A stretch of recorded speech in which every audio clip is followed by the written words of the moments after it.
We got a special guest in the studio, and he's never been on the show before, but I'm very, very excited to have him in. He is a martial artist, officially certified by the World Taekwondo Federation as a 7th degree black belt, and one of the few worldwide to get the internationally recognized diploma, which I don't know how to say it, so I'm going to let him say it. Grandmaster Andre Alex Lima is with us. Good morning. Good morning. Thank you very much for having me in the show. And the name is TAEKWONDO. That's the headquarters of the World Taekwondo Federation in Korea. So that's the name. But you are actually an international figure in the world of Taekwondo. Yes, I've been doing Taekwondo for 35 years. Wow. And I've been all over the world, especially in Europe. I lived 2 years in Europe. I'm Brazilian. I was born in Brazil. And I've been in Asia. I've been in the U.S. for 20-some years. You know, why Taekwondo? Why did it catch your attention? I mean, you're Brazilian, and we know, you know, I guess the most famous Brazilians for grappling and for capoeira. Yes, I like the kicking part. I like kicks. Kicks is very beautiful. In movies you see spinning kicks, jump kicks, and that's what caught my attention when I was a kid, the kicking part. I know Brazil is famous for jiu-jitsu, which I'm a master too, but I always liked the Taekwondo kicking and the style of Taekwondo.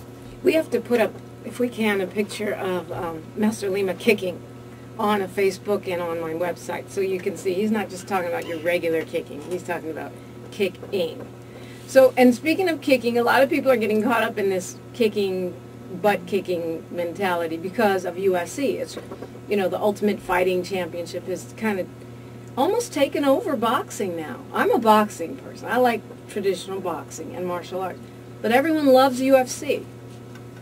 What's your take on that? Well, UFC is exactly 20 years old. It started in 1993. It was import from Brazil.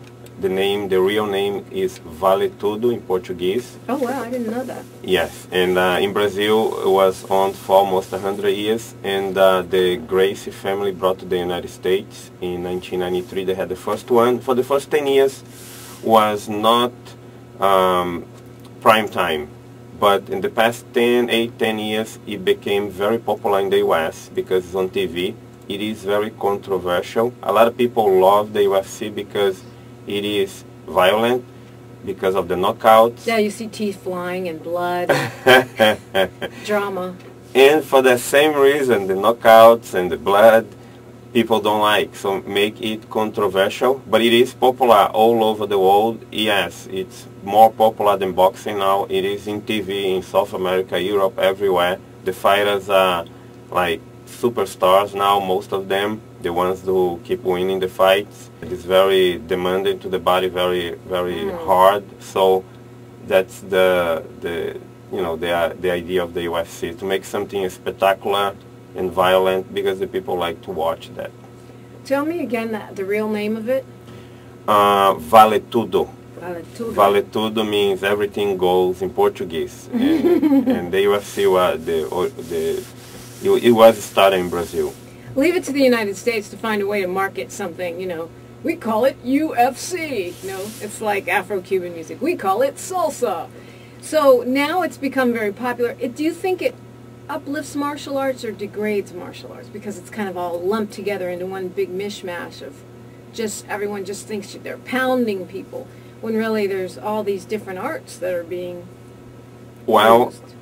The UFC, it is the way martial arts accidentally found to compete with basketball, with football, and with boxing. So it puts martial arts on the world stage, is what you're saying? Yes, it become prime time, even though it has the bad side that shows more the violence. But all of those fighters, they are basically masters of different arts, and they are trained to be there to fight.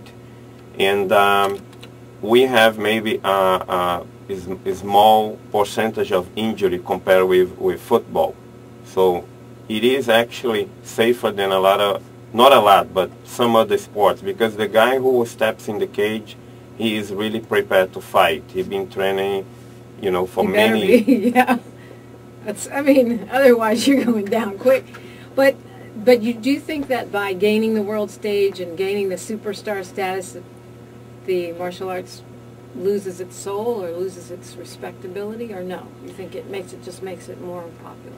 It loses a little bit. Every time one of the martial arts or the UFC becomes very much a sport, it loses a little bit of the educational side, because when you see the UFC, it is basically a competition, and there is people that comes and give very good interviews as a role model for the kids, but there is other guys that goes there and say a whole bunch of things they shouldn't say just to promote a fight, and kids see that. So it has the good side of it, but also has a bad side, because it's selling martial arts, it's selling only the violent side of it.